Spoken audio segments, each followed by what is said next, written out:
আসসালামু আলাইকুম। আমরা আমাদের ভিডিওর মাধ্যমে একটা জরিপ করতে চাই। আচ্ছা, আপনারা যারা ইউটিউব এবং ফেসবুকে আমার এই ভিডিওটা দেখছেন, তো আপনারা কমেন্টের মাধ্যমে হ্যাঁ অথবা না, মানে এই দুইটা অপশনের মধ্যে আপনারা তথ্যটা জানাবেন যে ডক্টর মোহাম্মদ ইউনূস তিনি ক্ষমতার প্রতি অনেকটা লোভী। একবার ক্ষমতায় বসলে তিনি ক্ষমতায় ছাড়তে চান না, বা যে কোনো কৌশলে তিনি ক্ষমতাকে ধরে রাখতে চান। ইভেন তিনি যদি ওয়াদা করেন, ওয়াদা থেকে সরে আসেন, ওয়াদা তিনি ভেঙে ফেলেন। এরকম নানান অভিযোগ ওনার বিরুদ্ধে বিগত সময়ে আওয়ামী লীগ সরকার করে গেছে। রানিং আজকে আমি যে বক্তব্য দিচ্ছি যে ওয়াদা থেকে সরে আসা, বিভিন্ন কারণে এই বক্তব্য দিয়েছেন ছাত্রদলের একজন কেন্দ্রীয় নেতা। আসলে কি এরকম? আওয়ামী লীগ বলতো যে তিনি তার গ্রামীণ ব্যাংকের যে পদটা রুলসের বাহিরে, তিনি দীর্ঘদিন যাবৎ 10 বছর যাবৎ তিনি সেখানে এমডি পদে ছিলেন, এবং কি আইনের মাধ্যমে লড়াই করে ওনাকে এই পদ থেকে সরাইতে হয়েছে। এরকম নানান বক্তব্য ছিল। আর এখন কেন্দ্রীয় ছাত্রদলের যিনি সাধারণ সম্পাদক আছেন নাসির উদ্দিন নাসির, তিনি বলছেন যে 2014, 18, 24 সালের নির্বাচনে যদি মানুষ ভোট দিতে পারত তাহলে 5ই আগস্টের এই গণঅভ্যুত্থান ঘটত না। ঐক্যের বিষয়টি নিয়ে তারা সতর্ক রয়েছেন, কারণ কিছু বক্তব্যের মাধ্যমে ঐক্য বিনষ্টের চেষ্টা চলছে। এবং তিনি সরাসরি বলছেন যে নতুন রাজনৈতিক দলগুলোর চাপে প্রধান উপদেষ্টা ডক্টর মোহাম্মদ ইউনূস ডিসেম্বর থেকে জুনের নির্বাচনের তারিখ স্থগিত করছেন এবং এর মাধ্যমে জনগণকে তিনি বিভ্রান্ত করছেন। নতুন রাজনৈতিক দলের চাপে তিনি তার ওয়াদা থেকে সরে এসেছেন। এখন এই যে ওয়াদা থেকে সরে এসেছেন, আমি যদি দেখি এটা নিয়ে বিএনপির রাজনৈতিক বক্তব্য খুবই প্রখর। কেন?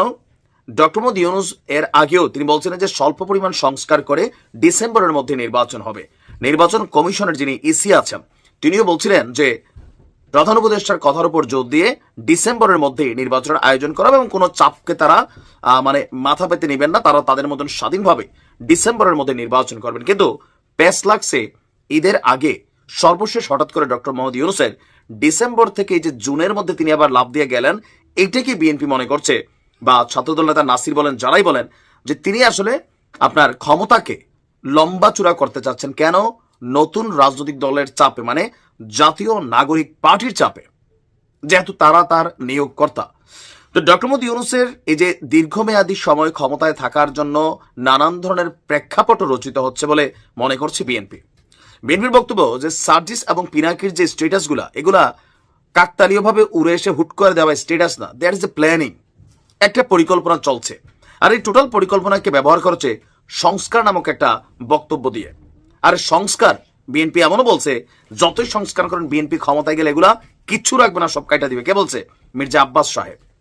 এবং বিএনপির আরো অন্যান্য নেতারা বলছেন যে যত দ্রুত সম্ভব নির্বাচন দেন, নয়তো 5ই আগস্টের মতন আবার আমরা রাজপথে নামবো।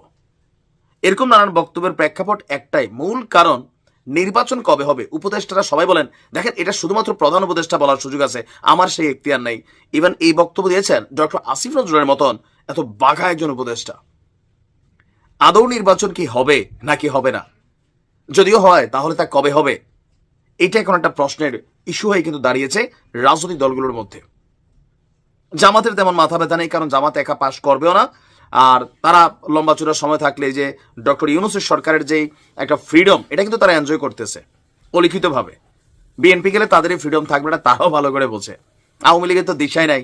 সো ক্ষমতামুখী একমাত্র বিএনপি, জাতীয় নাগরিক পার্টি 10টা সিটও পাবে না যদি তারা ডক্টর ইউনূসের হাতের বাহিরে গিয়ে ইলেকশনটা হয়। এটা বইলা দিয়ে গেলাম।